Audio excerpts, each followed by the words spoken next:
noite. Está no ar mais uma edição do Politeia, aqui pela Fonte TV, canal 5 em sinal aberto para Goiânia e região metropolitana. Nossa programação também pode ser acompanhada pela NET no canal 4.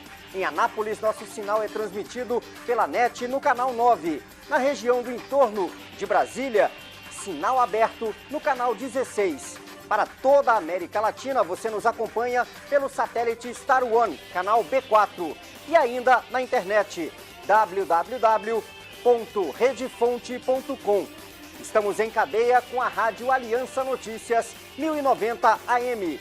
Esse programa, o Politeia, é uma produção do Departamento de Jornalismo da Rede Fonte de Comunicação, que tem a supervisão de Graciele Oliveira, direção-geral de Davi Augusto, coordenação Apóstolo César Augusto. A discussão, que é pura política, de hoje vai debater a Assembleia Legislativa e sua produtividade neste ano de 2012. Para isso, convidamos dois deputados, já veteranos na casa. Luiz César Bueno, do PT, ele que inclusive preside o partido em Goiânia. E o deputado da base aliada Daniel Messac, presidente das comissões de Constituição e Justiça e Comissão Mista da Assembleia Legislativa. Comigo na bancada do Politeia, como todos os domingos acontece, os comentaristas da Fonte TV, professor e administrador Alberto Carlos e doutor Giovanni Bueno. A gente vai agora para um breve intervalo. Em instantes, estaremos de volta com o Politeia. Pura política na discussão deste domingo. Obrigado por nos receber aí na sua casa.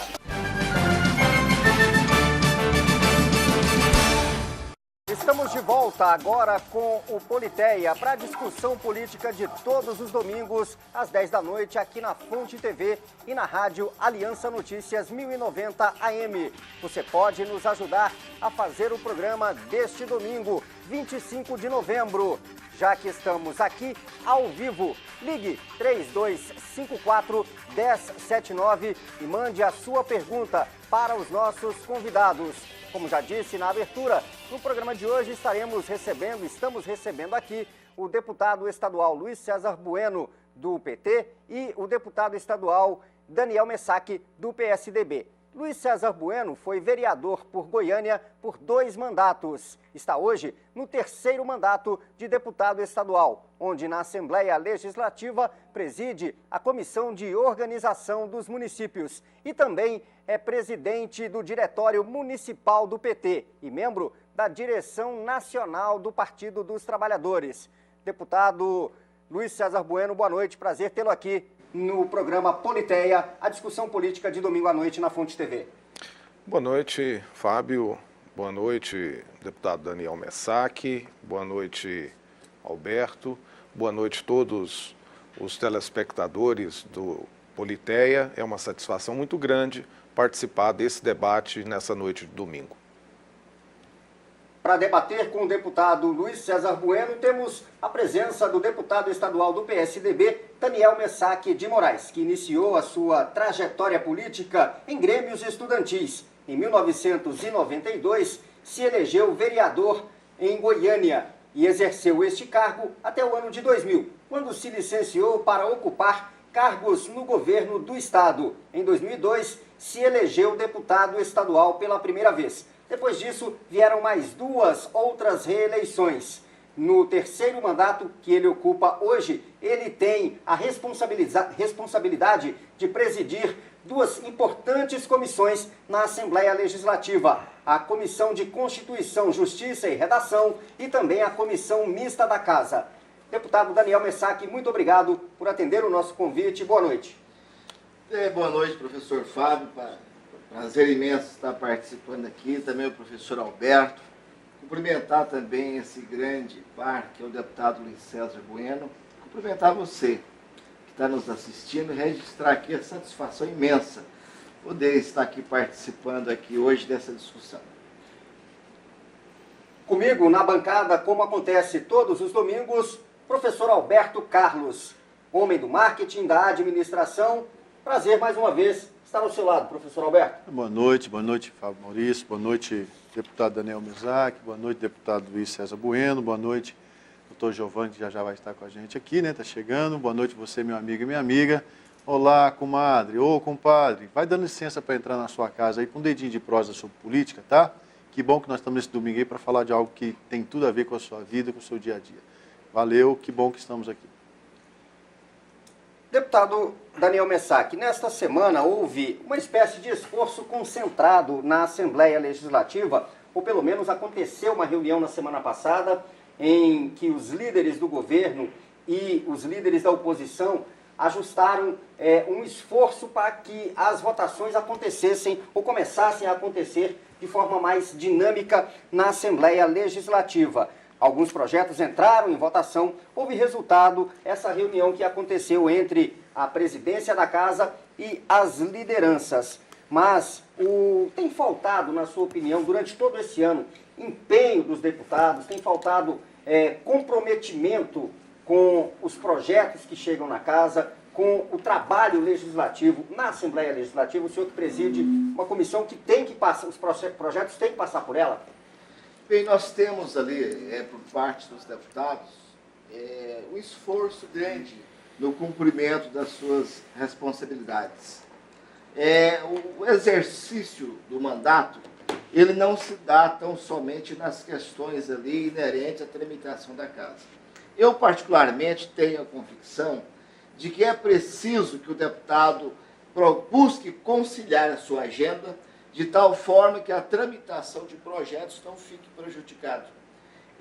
Naturalmente, alguns deputados têm uma visão diferente e, às vezes, acaba fazendo agendamento de atendimentos a prefeitos, acompanhamento de lideranças em outras secretarias, outros órgãos do governo, que dificulta.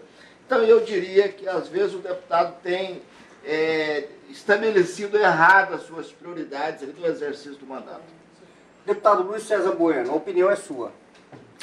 Olha, a Assembleia Legislativa, ela é uma casa que precisa ser resgatada enquanto um poder que tem a função de legislar e fiscalizar. Nós sabemos que, por ser uma casa controlada pelo governo, ela deixa de exercer, na maioria das vezes, as suas prerrogativas. Eu tive recentemente em São Paulo e estava tendo uma comissão parlamentar de inquérito na Companhia de Água do Estado de São Paulo, a central de abastecimento, e tinha uma equipe junta da Assembleia Legislativa, junto com os conselheiros do Tribunal de Contas, todos trabalhando para fazer todo o apanhado das irregularidades que foram constatadas. Essa tarefa de fiscalizar o Executivo, ela praticamente foi designada para o Tribunal de Contas do Estado de Goiás. Eu quero que os colegas me dizem quando o item da Constituição, que a tarefa de fiscalizar o Poder Executivo é competência do Poder Legislativo, está sendo colocado em vigor. Dificilmente, mas muito raro, um conselheiro do Tribunal de Contas vai à Assembleia Legislativa. Quando vai àquela casa para participar de alguma solenidade. Agora, para compartilhar o trabalho da fiscalização, jamais. Então, esse trabalho de fiscalizar, praticamente o Executivo negocia e articula diretamente com o Tribunal de Contas. A Assembleia Legislativa não tem feito o seu papel. Em relação ao poder de legislar, de elaborar as leis, aí entra o chamado rolo compressor do governo, que ao chegar às matérias, faz o rolo compressor e o processo, às vezes, anda sem muito debate. Agora, acontece que o rolo compressor não está funcionando, porque o governo não tem conseguido reunir 21 deputados na casa. Com isso, eles ficam à mercê da oposição para garantir o número em quórum, garantir o quórum suficiente. O deputado Daniel Messac, que é presidente da Comissão de Constituição e Justiça, que exerce essa função desde a legislatura passada, com bastante desenvoltura, ele é testemunha do esforço que o líder do governo tem e de dezenas, centenas de vezes que precisa suspender a CCJ ou a comissão mista por falta de quórum. Aliás, eu tenho dito e eu estou lá já há 3 legislaturas, que essa é uma das piores legislaturas que nós tivemos naquele poder. Já eu te asseguro a palavra, professor Alberto. O senhor disse que o governo controla a Assembleia Legislativa. De que forma? E controla através do chamado rolo compressor, que ultimamente não tem funcionado, que não tem conseguido garantir a presença da sua base lá. É raro eles conseguirem ter sozinhos os 17 deputados necessários para votar na comissão mista e os 21 deputados no plenário. Mas nós pressupomos que é necessário o equilíbrio entre os poderes. E as prerrogativas constitucionais dos deputados, a cada dia, elas vão ficando em segundo plano. Nós estamos transformando numa casa de carimbar título de cidadão e medalha do mérito pelo Duvico Teixeira. Se você pegar projetos de origem da Assembleia dos Deputados, os que têm alguma utilidade na implantação de políticas públicas, quase todos são vetados pelo governador, mas vetados mesmo. Os projetos que têm alguma envergadura, que nós votamos, 99% são de origem da governadoria. Professor Alberto? Não, eu queria primeiro, assim, perguntar, até voltar para o deputado Luiz César Bueno, no seguinte aspecto. Bom, se o TCE, que está fiscalizando o governo, quem deu essa garantia para o TCE? Foram os deputados, foram os senhores, não? Acredito que sim. Foram os senhores que passaram essa delegação de essa poder, delegação de poderes, né? Vem da própria Assembleia, porque a Assembleia deve ter passado alguma legislação lá dentro da Assembleia passando para o TCE, para o Tribunal de Estado. Professor Alberto, não se trata de designar ou de transferir poderes. É que em política não existe espaço vazio. Não, quando o espaço fica vazio, alguém ocupa. Então, se a Assembleia não fiscaliza, não chama para si a atividade de ter o controle rígido das contas, por exemplo, se eu como deputado, eu quiser ter acesso amanhã a um contrato de licitação, a um edital de licitação que está em andamento na GETOP ou no governo, é a maior dificuldade, eu te diria com toda certeza que eu não vou conseguir. Agora, se eu chego num gabinete de um colega deputado em Brasília, ou em São Paulo, ou lá em Alagoas, onde eu tive recentemente, em 10 minutos, através do sistema, ele tem o contrato na mão. Senhor Alberto, me permite fazer aqui uma observação, eu acho que isso é extremamente importante. Nós tivemos, há 2 anos atrás, um processo eleitoral. Nesse processo eleitoral que nós tivemos, a população do estado de Goiás, ela estabeleceu, dentro daquele conjunto de forças, ela escolheu o atual governador Marconi como governador e escolheu também os deputados, na sua maioria, aqueles que defenderam o projeto de governo estabelecido aí, no caso aí, pelo Marconi.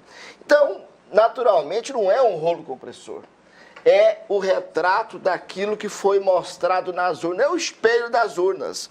Agora, quando o deputado Luiz César, e é um dos deputados mais brilhantes que nós temos ali, que representa muito bem a oposição, ele faz aqui uma crítica de projetos que são vetados, porque primeiro o deputado ele apresenta um projeto de lei, ele às vezes apoiado pelos pares da casa, o projeto vai. Mas não há um trabalho de acompanhamento, de articulação, de convencimento, de se discutir. Ele acredita que o papel dele encerrou na apresentação daquele projeto. Você tem que acompanhar. Todo mundo vai aceitar e está tudo bem. Você precisa acompanhar o projeto na tramitação dele, precisa fazer o convencimento dos pares. Depois de aprovado, de transformado em autógrafo de lei, você precisa ir para o gabinete civil e convencer o governo de que aquele projeto é importante. Deixa eu fazer. Isso não tem acontecido. Eu vou aproveitar isso aqui e aqui eu queria ouvir de vocês dois, os deputados. O que apresenta para a gente, o que a gente tem de impressão disso tudo acontecendo, alguns sinais estão sendo dados para a gente, né, como cidadão nossa sociedade como um todo, é o seguinte: primeiro, legislar também não está sendo uma obra da Assembleia. Vocês estão legislando o que a Casa Civil manda para vocês, aí vocês começam a discussão. Verdade. Então, quer dizer, eu não vejo hoje, aqui pelo que eu estou vendo, vocês estão discutindo projetos que estão vindo lá do governo para cá. A gente, da sociedade aqui, não vê nenhum projeto de realmente de um projeto social mesmo, um projeto da sociedade, para a sociedade, sendo levado para o governo do Estado. Não, mas nós tivemos vários, professor Alberto. Tivemos vários. Não, eu estou colocando aqui para você a leitura que a gente faz como cidadão. Mas eu vocês podem estar falhando porque vocês não estão comunicando com a sociedade. Está faltando comunicação. Vocês não estão falando com a da sociedade. Assembleia com a sociedade. Por que os projetos, por exemplo, vocês vão estar vendo vocês dois discutir aqui o projeto do VLP aqui da Avenida Anhanguera? Por que esse projeto não partiu da Assembleia? Teve que vir do governo. Parece que vocês estão de joelho esperando as coisas virem do governo. Vocês esperando para abrir uma discussão para isso. Primeira coisa. E outra coisa. Outra coisa que a gente, como sociedade, quer ver da Assembleia e que pode resgatar essa vaga da Assembleia. Quando vir uma proposta, tem que ter contra-proposta. Não pode ser contra por ser contra. A sociedade quer ouvir também a voz dos deputados. Quer ouvir também a voz do seu deputado que você votou. Não sou a favor. Não é por quê? É porque eu tenho uma contra-proposta, tenho uma outra ideia, tenho uma outra sugestão, tenho um outro encaminhamento para o processo. Isso é democracia. Isso faz parte do crescimento da imagem da própria Assembleia. Por último, aí eu vou passar para você, Daniel. Perfeitamente. Quando vocês não conseguem movimentar o rolo compressor que o deputado Luiz César Bueno falou, me vem algumas interrogações na minha cabeça. Como, por exemplo, esse governo está desarticulado? Porque não tem cabimento. Hein? Esse governo está mostrando enfraquecido. Porque se ele tem a maioria e não consegue reunir a maioria para votar em projeto de terça a quinta, projetos que foram mandados por eles, que vocês deveriam votar facilmente, está acontecendo alguma coisa. E tem um ditado popular antigo que diz, onde tem fumaça tem fogo. Ninguém põe o pé em casca de arroz queimando. Alguma coisa está acontecendo na base. Há um descontentamento. Há uma discussão, há uma falta de articulação, há alguma coisa realmente acontecendo que a gente não está sabendo. Porque vocês é a maioria. Professor Alberto, deixa eu fazer aqui alguns... Eu quero... A primeira observação. Nesse quesito de presença de deputado, nós tivemos um processo eleitoral, terminado o processo, alguns eleitos, outros derrotados, ambos os derrotados precisam de buscar junto ao governo condições, falando para prefeitos agora, prefeitos. Condições para ainda algumas obras serem concluídas, compromissos que foram assumidos que não foram resgatados, quem sabe até ajuda para ajuste das contas, para que ele possa fechar ali as suas contas, ou os prefeitos eleitos, eles já estão preocupados com o janeiro que está chegando aí. Eles não estão nem aí para a Assembleia. Eles querem, eu estou me referindo ao deputado, não que é deputado prefeito, que esses já estão cuidando mais já do seu próximo projeto. Mas o deputado que tem prefeito na sua base também, o prefeito cobra a presença dele direto no sentido de ajudá-lo a visitar os órgãos públicos e a buscar dentro dos órgãos públicos condições para a administração. Mas eu quero voltar faça disso de sexta a terça. Não, eu disse a princípio aqui que às vezes a questão de as prioridades elas não são mal definidas. Mas eu quero voltar à questão da Assembleia estar legislando. Nós temos na Assembleia, já passou pela Assembleia lá, um projeto criando o Fundo de Enfrentamento do Crack. Foi um projeto de nossa autoria que nós apresentamos, mesmo consciente da questão ali do vício de origem, nós o apresentamos para chamar para discussão. O governo se interessou pelo projeto, nós fizemos o trabalho de convencimento, ele ampliou esse projeto e transformou em um projeto de governo. Então, são ações como essa que o deputado faz, e ele acaba ali, de certa forma, ali, interpretando o sentimento da sociedade e transformando isso em matérias, requerimentos, outra hora projeto de lei. Nós tivemos outro projeto também extremamente importante, que foi iniciativa da Assembleia, que foi a criação do fundo para atender lá a questão da região Nordeste. E agora, o que o governo mandou para casa foi uma regulamentação, uma emenda constitucional autorizando a regulamentação desse projeto. Então, a casa, ela tem muitos projetos importantes. O que eu digo aqui, às vezes, o que falta mesmo é esta articulação junto o governo do Estado para que esses projetos, depois de aprovado, possam realmente se tornar lei. Deixa eu colocar na conversa aqui o doutor Giovanni Bueno. Boa noite, doutor Giovanni. Boa noite, telespectador. Prazer estar com você de novo. Com licença de entrar na sua casa, você que está conosco na Fonte TV. Eu queria apenas compartilhar de que nós estamos, Daniel, colocando na mesa, o Alberto ele trouxe com muita veemência as questões paralelas, mas o ponto principal é aonde que no estado de Goiás nós podemos ver a atuação dos seus deputados. Nós tivemos um exemplo aqui, por exemplo, que o Luiz César Bueno disse, sobre a questão de levantamentos que são feitos em determinadas estatais, determinados órgãos do interesse da população, e, lá no estado de São Paulo, e que há comissões das Assembleias Legislativas locais que acompanham, e nós não temos notícia aqui no estado de Goiás. E realmente, desde esse governo Marconi, e já na época do governo do Alcides, no início do governo do Alcides, nós não tínhamos nenhum tipo de manifestação da Alego. A impressão que tem é que essa função de questionamento, nós não vemos por parte da Assembleia Legislativa do Estado de Goiás.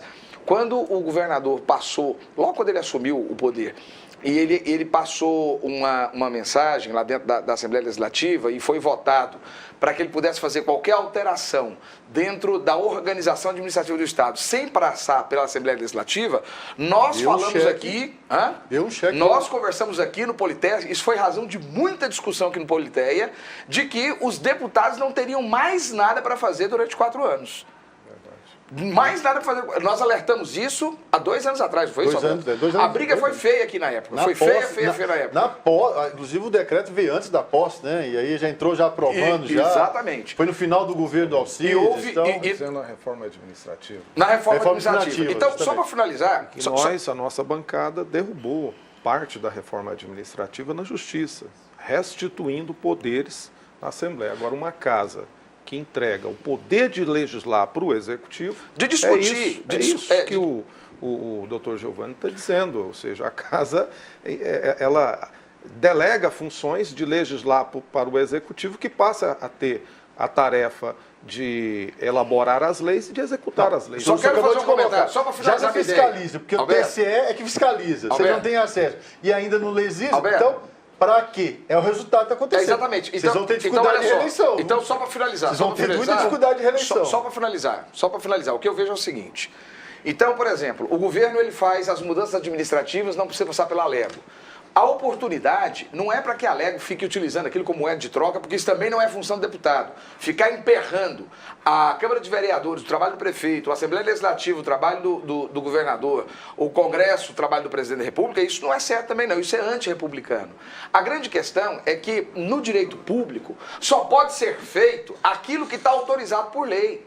Só pode se agir aquilo que está previsto, aquilo que tem ordem constitucional. E uma grande oportunidade para saber se o dirigente do Poder Executivo ele está caminhando de acordo com os compromissos dele, ou se ele está caminhando dentro da legalidade, é a fiscalização que a Assembleia Legislativa faz. Depois, se por acaso tiver algum equívoco, isso estoura, sabe aonde? Lá no Judiciário. É onde o Supremo Tribunal está dizendo muito claramente, e ele tem falado, nós já tivemos várias manifestações, aqui eu quero encerrar para ouvir, que vocês estão deixando estourar, vocês que ele fala, o Legislativo, está deixando estourar nas cortes locais, regionais, e nas cortes superiores, os assuntos que vocês deixam de fiscalizar e deixam de regulamentar dentro dos estados. E para finalizar, a questão da regulamentação. Nós temos vários dispositivos de situações que já foram alteradas na Constituição, pelas PECs, que já foram alteradas, inclusive por legislação votada pela Alego e que ainda não foi regulamentada. E nós não vemos a Alego pressionando o governo para que o aparelho do Poder Executivo faça a regulamentação. É isso, deputado, que a gente, daqui da imprensa, que nós temos visto. Deputado Luiz César Bueno. Eu quero citar um exemplo aqui do orçamento do Estado. Existe algo onde a Assembleia Legislativa tem condição de produzir políticas públicas que não seja a elaboração do orçamento, que ao discutir o orçamento do Estado, você vai estar discutindo a saúde, a educação, a infraestrutura, o meio ambiente, porque a máquina, a estrutura do Estado para funcionar, ela precisa de recursos. E nós ficamos na Assembleia Legislativa praticamente 3 meses discutindo a lei orçamentária anual. Fora a LDO, que nós discutimos durante os meses de maio e junho, e o orçamento a partir de setembro. No final das contas, os deputados, ouvindo as suas bases, ouvindo os prefeitos, conseguem produzir 2.100 emendas. Essas emendas chegam no gabinete civil da governadoria, vai para o lixo. Na lei orçamentária do ano passado, todas as emendas foram vetadas. Agora os deputados acharam um mecanismo. Acata todas, o relator acata todas as emendas, para não entrar em nenhum constrangimento com o colega deputado, mas sabendo que o governador vai vetar tudo. E aí entra o comparativo com outros legislativos. Por exemplo, a Câmara Distrital de Brasília, cada deputado tem 13 milhões de recursos no orçamento para atender as políticas públicas das regiões e dos segmentos que lhe dão sustentação. São Paulo são 4 milhões e meio, Minas 3 milhões, Mato Grosso do Sul 1,5 milhão. Aqui em Goiás aprovou-se 500 mil reais e nunca foi cumprido. Agora, recentemente, dizem que alguns deputados da base do governo, nem todos, estão tendo 1 milhão de reais em emendas orçamentárias dentro do orçamento. Isso é um absurdo, porque não atende todo o parlamento e Goiás é o único estado onde o deputado não tem a chancela de rubricar uma dotação mínima dentro do orçamento. E, nesse aspecto, a Assembleia deixa realmente de produzir políticas públicas. Ao caso de alguns legislativos, e eu falo isso com conhecimento de causa, porque eu presido o Fórum Nacional de Deputados Estaduais do PT, através da direção nacional do partido. E eu estou tendo a oportunidade de visitar os estados e enfrentar essa realidade. Há estados que, no ato da instalação do ano legislativo, o primeiro empenho que é assinado são os empenhos das emendas dos deputados para dar prosseguimento ao restante dos empenhos que serão tocados na sequência. Então, esse é um aspecto. Para terminar esse assunto, eu quero dizer, junto com meu amigo Daniel Messac, nós fomos vereador também, eu fui vereador por 2 legislaturas, fui presidente da Comissão de Orçamento da Assembleia, da Câmara Municipal por 3 mandatos de 2 anos consecutivos.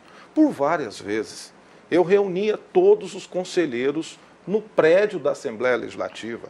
Por várias vezes, nós saímos em comissões, íamos visitar obras, pegava contrato de licitação, ficávamos dentro do Tribunal de Contas analisando todos os processos que estavam em tramitação. Ou seja, o vereador de Goiânia ele tem poder de fiscalizar. Agora, quando cheguei na Assembleia Legislativa, que decepção. Todas as prerrogativas foram entregues. Para começar, para você solicitar um documento, um requerimento, um processo de licitação, você tem que ter a maioria da sua comissão e depois submeter ao plenário.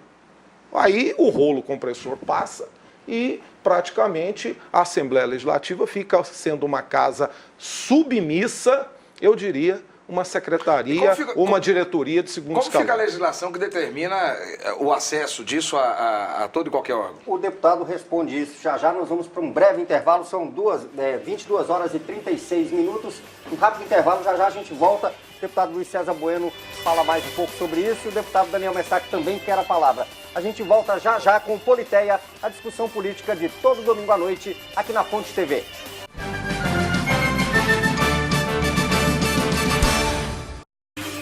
Estamos de volta com o Politeia aqui na Fonte TV e também na Rádio Aliança Notícias 1090 AM. E você pode nos ajudar a fazer o programa de hoje. Ligue para o 3254-1079 ou mande o seu e-mail para politeia@redefonte.com. Faça a sua pergunta aos nossos convidados. Faça como o Wilson Sodré. Ele parabeniza o deputado Luiz César Bueno por representar bem na Assembleia Legislativa toda a região sudoeste, deputado.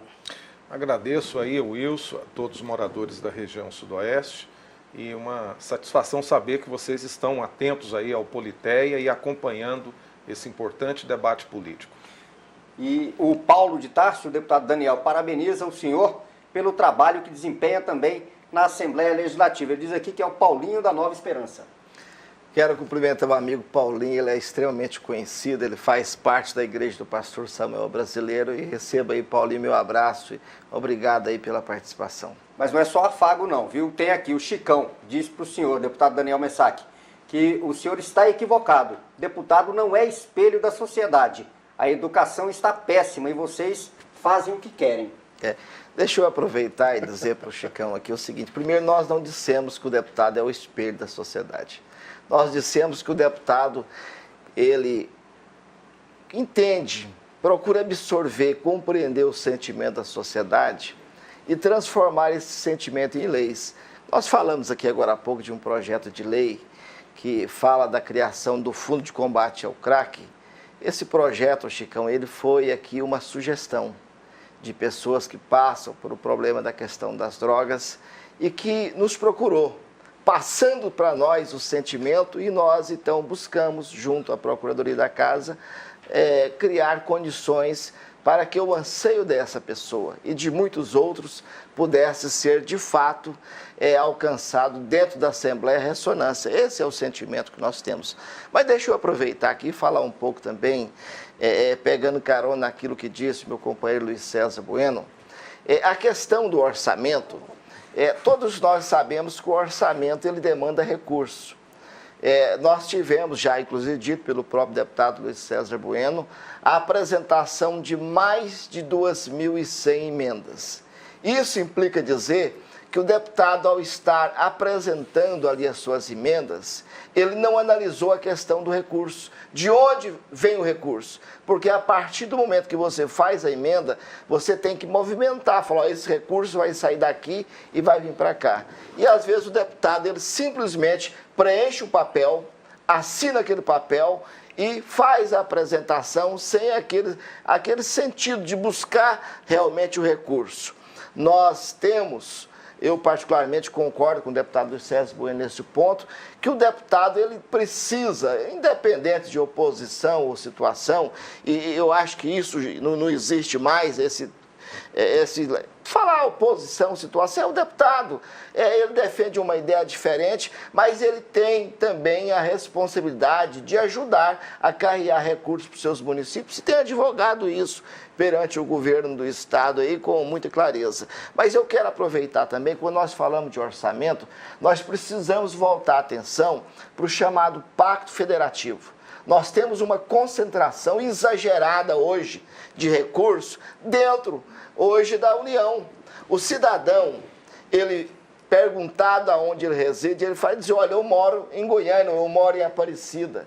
Ou seja, a vida dele, ela não está focada na União, ela está focada no município. E eu sou um deputado municipalista. Se nós tivermos a condição de resolvermos o problema dentro do município, que é onde se compra, se vende, é onde se arrecada os impostos, é preciso que esse recurso hoje ele seja melhor revisto a sua distribuição. Se nós tivermos isso, uma distribuição mais justa entre União, Estado e município, nós vamos ter resolvido, quem sabe, a questão também das emendas parlamentares. Deputado Luiz César Bueno, responda, por favor, ao Carlos. Ele quer saber por que vocês não aprovam uma lei de voto facultativo e eleição única, para sobrar mais dinheiro para a educação e para a saúde. Essa não é a atribuição do deputado estadual, mas explique para ele, por favor. Em relação ao voto facultativo, eu tenho dificuldades de defender essa tese. Posso até, num futuro, vir a defender. Agora, em relação à unificação das eleições gerais, nós estamos na União Nacional dos Legislativos defendendo eleições gerais de vereador a presidente da República, eleições em todos os níveis, porque não dá mais para ter eleições a cada 2 anos. Nós saímos agora de um processo extremamente disputado nas cidades, os prefeitos eleitos e os vereadores nem tomaram posse e a movimentação já começa para a reeleição de governador, deputado estadual, deputado federal e senador. Se nós não conseguimos unificar o processo eleitoral, o parlamento ele não funciona contento e o poder econômico cada vez mais interferirá dentro do processo político eleitoral. Então, a necessidade de unificar as eleições é urgente. Nós teremos uma reunião agora no próximo dia 3, em Brasília, com os partidos políticos, com as entidades nacionais, um representante de cada Assembleia Legislativa, onde nós queremos lançar uma campanha para cada deputado. Então, nós temos 1.553 deputados estaduais. Nós queremos que cada deputado estadual consiga 1.000 assinaturas. Não, mas Se cada deputado conseguir 1.000 assinaturas, nós teremos 1.500.000 assinaturas para chegar no Congresso e pedir as eleições gerais e a unificação geral das eleições. Para isso acontecer, para ter essa unificação, vai ter que acontecer um processo lógico. Alguém vai ter que ocupar o mandato de 6 anos. Na avaliação desse movimento... Ou de dois, né? Alguém vai ter que abrir mão. Acho que no Brasil alguém abriu mão de. Politicamente falando. Politicamente de 2 anos é uma utopia, né? O cara ser elegido por 2 anos. Presidente da República, por exemplo, eu achei meio complicado ficar só 2 anos lá, né? Então a pergunta é: quem é que vai ter que ocupar nessa avaliação desse movimento? Os deputados estaduais, deputados federais, senadores, presidentes, governadores, vão para o mandato de 6 anos, ou os vereadores ou os prefeitos que iriam para o mandato de 6 anos? Como é que... Porque vamos ver uma forma bem pragmática mesmo do processo. No nosso projeto, nós vamos pedir a unificação das eleições e cabe ao Congresso tomar essa definição. Quem vai se prorrogar, quem vai perder, quem vai ganhar, isso é uma decisão que no processo de debate o Congresso faz isso. Agora, tem que debruçar e chamar a unificação das eleições. Agora, não seria mais interessante fazer um plebiscito disso no Brasil? Porque aí a população iria dizer para o próprio Congresso, né, Daniel, qual que é a posição dela. Se ela vai, porque é o seguinte, é interessante, está aqui, Congresso, está aqui, 6 anos mais para fulano. A população pode falar, isso não é interessante. Chamar um plebiscito da população não seria algo mais, diria assim, algo mais democrático, o povo ia dizer, o plebiscito ia afirmar, e aí, não seria uma coisa mais Quando aceitável? O presidente Fernando Henrique prorrogou o seu mandato e fez o processo de reeleição, foi o próprio Congresso que fez isso. Eu acredito que seria necessário uma eleição, o Executivo um mandato de 5 anos sem reeleição. Acho que isso é um modelo que o Congresso pode debater. Agora, para chamar um plebiscito... pensa que nem o senhor? Para chamar um plebiscito, nós do Partido dos Trabalhadores... Para chamar um plebiscito, nós do Partido dos Trabalhadores, nós estamos defendendo uma Constituinte exclusiva. Porque nós estamos entendendo que o conjunto legal do texto dessa Constituição, que foi muito formada dentro de um princípio parlamentarista, ela não adequa mais a um país com ritmo de desenvolvimento como está indo o Brasil. Então, nós precisamos aqui de uma reforma tributária. O deputado Daniel Messac colocou aqui o excesso de concentração de poderes na União, de tributação na União. Eu concordo. Agora, o presidente Lula mandou para o Congresso, e a presidenta Dilma tem cobrado, um projeto de reforma tributária que não anda. Por quê? Quando começa a discutir a reforma tributária, nós temos que discutir a questão dos incentivos fiscais nos estados, da unificação das alíquotas. Aí é um debate que os governadores não deixam fazer. Né? Agora, o país tem que ter uma legislação ágil, eficiente, que corresponde ao país moderno que nós estamos passando. Nós éramos a 14ª economia do mundo, com Lula e Dilma nós já somos a 6ª economia, indo para a 5ª, passando aí inclusive a Inglaterra. Doutor Giovanni? Nós temos aproximadamente 30 PECs correndo no Congresso Nacional, discutindo sobre a questão da mudança... O explicador explica, né? Doutor Giovanni é somado com o jurídico, né? Juridiquês. O juridiquês do pessoal exagera, né? Não, mas o telespectador o nosso telespectador aqui do Politeia é uma pessoa consciente, ele sabe que a PEC é um projeto de emenda constitucional. O telespectador do Politeia e o ouvinte da Rádio Aliança. E o ouvinte da Rádio Aliança, esse então é que conhece, sabe até dar aula aqui pra gente. mas nós temos em torno de 30 PECs correndo hoje lá no Congresso Nacional, discutindo sobre a data das eleições, a data da tomada de posse, porque dia 1º é um dia difícil até para que venham pessoas. 1º de janeiro é o dia que se toma posse, né? Discussão salutar, importantíssima. Muito difícil que se vê. Não, mas não é só isso. Discute também, todas essas PECs que discutem sobre calendário, também discutem sobre a unificação. Foi feito um levantamento das eleições agora, de 2012, o Tribunal Eleitoral, o Tribunal Superior Eleitoral, TSE, gastou em torno de 395 milhões de reais com essas eleições. 395 milhões. Nós temos também, em função do horário gratuito, uma renúncia fiscal, porque ele não é gratuito. Ele é pago. Ele é pago. Quem pagou energia através da renúncia fiscal, né? Da renúncia fiscal que se faz, porque aquele horário ele deixa de gerar receita, que deixa de gerar, é como a questão do IPI, né? Sem falar nos gastos de campanha. Isso aí dá mais de R$500 bilhão de reais. Então, o que acontece? Nós temos aí, só de renúncia fiscal do governo, 606 milhões, mais 395 milhões que o TSE gasta, e ainda os gastos de campanha, que dá em torno de R$1 bilhão. É muito dinheiro uma eleição. Nós temos reflexos indiretos para a democracia e para a república, como, por exemplo, o legislativo, que para. Por quê? E, em parte, eu preciso respeitar isso. O político vive de voto e o voto ele precisa ir a campo. Então, você para tanto o governo quanto o prefeito, você para as assembleias, o Congresso Nacional e para a Câmara de Vereador 2 vezes. Então, realmente, essa discussão da unificação é algo que importa a todos nós. Quanto a essa questão, se vai ficar, inclusive, num dos projetos que foi aceito no ano passado, Alberto, a proposta seria a seguinte: os prefeitos eleitos em 2016, porque ela já passou pela CCJ, tem uma PEC que já passou pela CCJ. Então, se ela fosse implementada, por exemplo, no ano que vem, quando em 2016 tivesse a eleição, os prefeitos e vereadores ficariam somente 2 anos. Em 2018, nós teríamos a nossa primeira eleição geral e unificada no Brasil.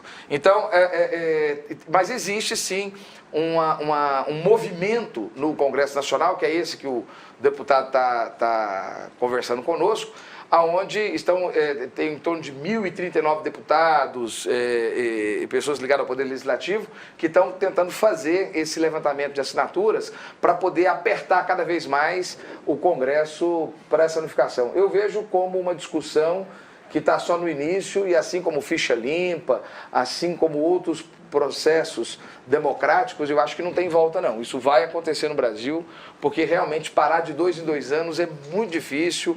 Não, e outra coisa, fica parando com essas escalas políticas, né? Para com essas escalas, né? Porque cada deputado estadual, eu vou candidatar a prefeito.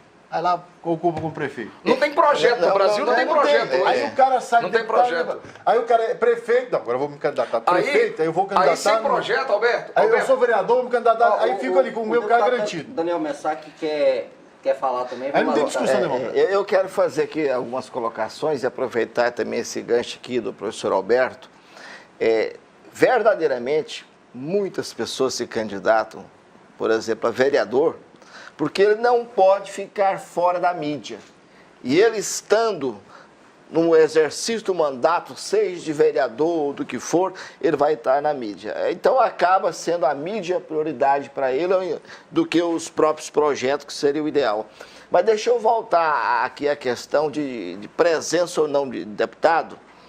É importante isso, porque nós temos deputados que praticamente não participaram das sessões, mas foram reeleitos, se elegeram prefeito das suas cidades. Ou seja, eu às vezes estou aqui dizendo que não apoio, mas ele tem um grupo de eleitores que o apoia e que deu a ele ali, de certa forma, um certificado de aprovação pela sua atuação. Mas isso faz parte de uma doença na nossa democracia, que é o personalismo jurídico, que é o personalismo, você brincou comigo jurídico, você me rebentou, velho, que é o personalismo político. Gente, política não se faz, por exemplo, olha, você quer ver uma coisa?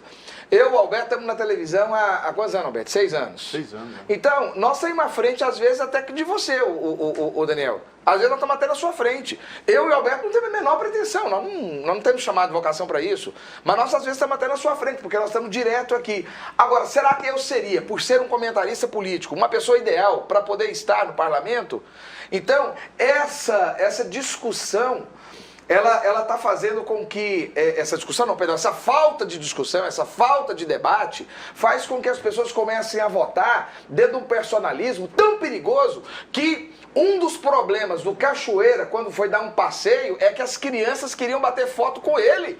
Jesus amado, o homem se transformou numa celebridade. Então, você se lembra do Pareja? Do Pareja! Que virou artista, fizeram livros e tal. E que, inclusive, queriam fazer filme com ele também. E se ele não tivesse morrido e tivesse já cumprido parte da pena dele e houvesse permissão, se não tivesse aí o ficha limpa, era perigoso ele candidatar e ganhar. Bandido da luz vermelha. Antes de passar para o meu colega deputado Luiz César, uma outra questão que precisaria também o Congresso analisar, eu entendo que o cidadão, não é bom que ele fique a vida inteira como vereador. Não é bom que seus mandatos também sejam infinitamente renováveis, embora com a participação e aceitação. Precisaria também pensar nessa questão até do próprio legislativo. Mas aí deputado, é um risco que ele tem que correr. Não, mas, é um risco mas Alberto, o político profissional, ele não é típico de todas as democracias, não. Não, mas tem democracia assim, que não há reeleição, mais de 2 eleições do legislativo. Ele é vereador, ele quer ser para deputado, é risco. Não, eu sei, mas o que risco. Agora ele não pode ficar como vereador e falar, vou riscar aqui um deputado aqui, se der certo, ele não volta para ser vereador. É isso que está acontecendo. Essa mentalidade tem que acabar. E o cidadão, ele vai se eternizando ali hoje, 3, 4, 5, eu acho que precisa ter também, nesses quesitos, uma renovação. Eu estimulo várias pessoas a estar disputando a eleição. Fortalece o partido, fortalece a discussão partidária, eu sou a favor. E traz ideias novas, pessoas com pensamento novo e com mais disposição para o trabalho também. Deputado Luiz César Bueno. Quando nós falamos na necessidade do debate, eu quero já conclamar a população, pedir aqui o apoio do deputado Daniel Messac, porque essa semana, na terça-feira, nós vamos ter um momento importante na Assembleia onde as matérias não podem ser aprovadas a toque de caixa. Por exemplo, o VLT. O Estado de Goiás mandou para a Assembleia Legislativa um projeto instituindo uma comissão para a implantação do VLT sem a presença da Prefeitura de Goiânia. É uma empresa francesa? É um grupo que vai ser constituído, um grupo executivo. Mas não, que está querendo trazer a empresa contratada, não, que está sendo proposta? No projeto não fala de tem empresa. Tem uma empresa francesa que está ganhando tudo quanto é licitação, aí ela tem que ficar de olho nisso. No projeto não fala de empresa. Agora, nós questionando, os defensores do projeto, nós questionamos como é que a Prefeitura de Goiânia não está presente. Se a Prefeitura de Goiânia for fazer uma intervenção na Praça Cívica, como o Palácio das Esmeraldas está na Praça Cívica, ela tem que chamar o Estado para discutir a intervenção. Lógico, com certeza. Agora, como é que o Estado vai fazer uma intervenção em toda a Avenida Anhanguera sem ouvir a Prefeitura de Goiânia? E lá no debate eu questionei, disse, olha, eu estou na Avenida Goiás, vou atravessar Anhanguera, ou estou na Paranaíba ou na Tocantins. Quando eu for ultrapassar, vai ser o VLT que vai passar ou vai ter um viaduto? Não me souberam responder. E aí vem um outro debate. Alguns dizem, não, mas o VLT ele é suspenso. Se ele é suspenso, ele vai trazer um impacto de barulho e de visual em todo o comércio do centro da cidade. Ele vai arrebentar ali a congruência da Goiás com a Goiânia. Vai matar aquilo lá. É um debate que tem que ser feito. E a outra questão que nós temos que fazer é sobre a eficiência. Jaime Lerner conseguiu fazer um projeto belíssimo, que foi o chamado BRT, que está em vigor atualmente ao longo da Avenida Anhanguera. Ele precisa de algumas estruturações, mas ele é eficiente. Talvez é o modal de transporte mais eficiente. Deu certo em Goiânia, deu certo em Curitiba, deu certo em Uberlândia, foi base de referência para Bogotá, que é o Transmilênio. Então é um projeto barato, que se você investe mais alguma coisa ali, você pode fazer um modal interessante. E o VLT no Brasil, aonde ele é utilizado, A gente fala VLT, mas o goiano chama de trem de ferro, né? Que é o transporte sobre trilho. E eu sou... Daniel, sai em defesa aí, Daniel. E eu sou daqueles que defendo o transporte ferroviário. Eu acho que o maior crime que o Fernando Henrique Cardoso fez foi acabar com a rede ferroviária federal. Porque os trilhos é a base do desenvolvimento em qualquer lugar. Agora, nas grandes cidades, o trem de ferro, ele transporta passageiro no subúrbio e na periferia. Agora, você vai colocar esse trem na principal avenida de Goiânia, entendeu? Sem um estudo de impacto de trânsito, sem a Prefeitura de Goiânia estar presente no projeto, e o secretário já falou que quer licitar agora em janeiro, sem responder algumas perguntas. E um detalhe, eu gostaria onde melhor funciona o transporte coletivo na capital, que é justamente no eixo Anhanguera. Sim, aí nesse aspecto, deputado Daniel, eu acho que se o projeto fosse ligar Trindade ao terminal Padre Pelágio, excelente.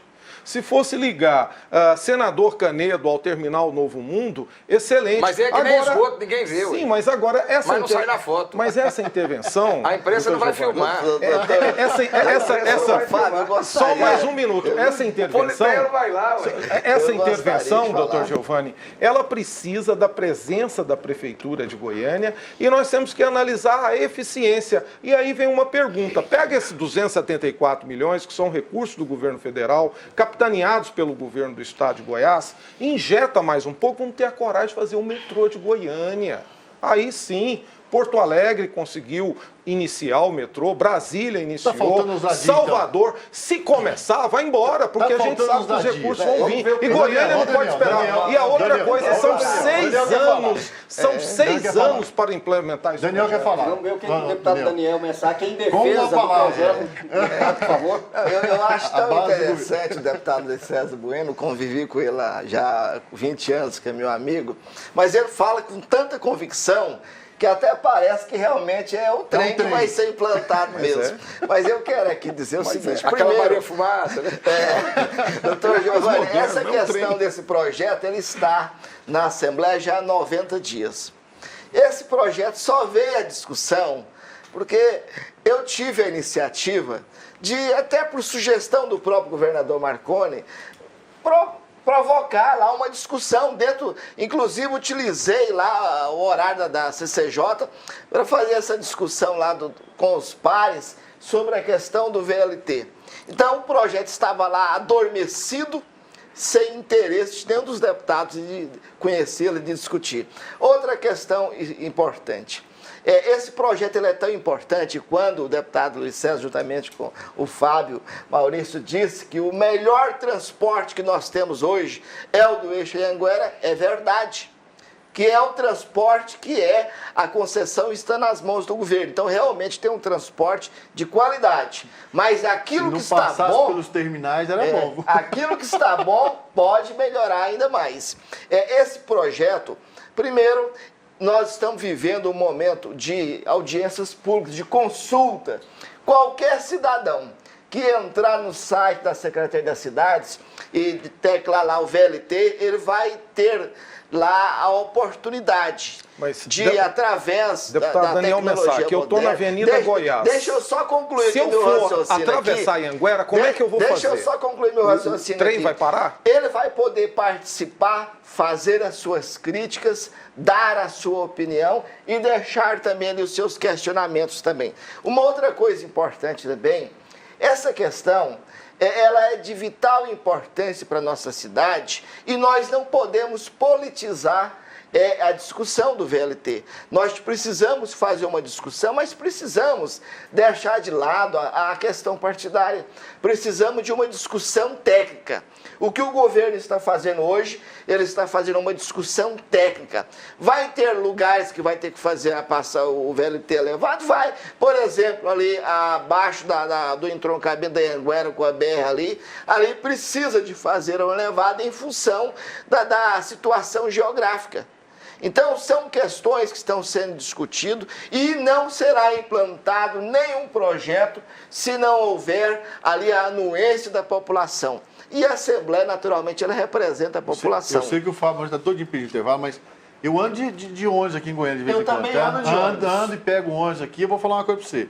Concordo, o melhor via de acesso hoje é Anhanguera, mas é terrível aqueles terminais. É aí que eu pergunto, o VLT vai parar com os terminais? Tem bandido que fica andando de terminal em terminal. O VLT vai acabar com os terminais? Porque para pôr velocidade, põe mais ônibus, põe ônibus mais moderno. Entendeu? Essa discussão é que eu precisava. O que vai fazer com esses terminais? Porque o problema dos terminais não é só a chegada da Anhanguera, não. É a saída daqueles ônibus, a quantidade de fluxo. Precisa de mais terminais localizados onde? Será que o sistema não está exaurido? Será que esse sistema não precisa ser revisto? Aonde que vai ser colocado hoje Então, o debate? A ciclovia. Que já tem, inclusive, no plano diretor. A questão do transporte, ela é tão dramática que precisa ser encarado com seriedade, isento de questões partidárias, que os dois prefeitos anteriores prometeram que imediatamente após a eleição resolveriam o problema do transporte. Ou seja, não resolveram porque não deram conta de resolver, deve ser por isso. Então precisa de uma união de forças. Alberto, só um minutinho. Essa discussão volta já após o intervalo aqui no Politeia. A discussão política de todo domingo à noite aqui na Fonte TV e na Rádio Aliança Notícias.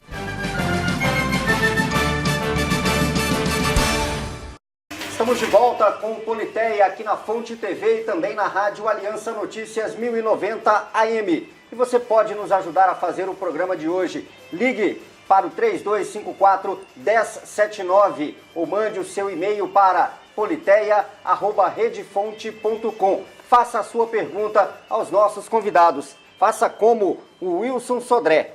Ele parabeniza o deputado Luiz César Bueno por representar bem na Assembleia Legislativa toda a região sudoeste, deputado.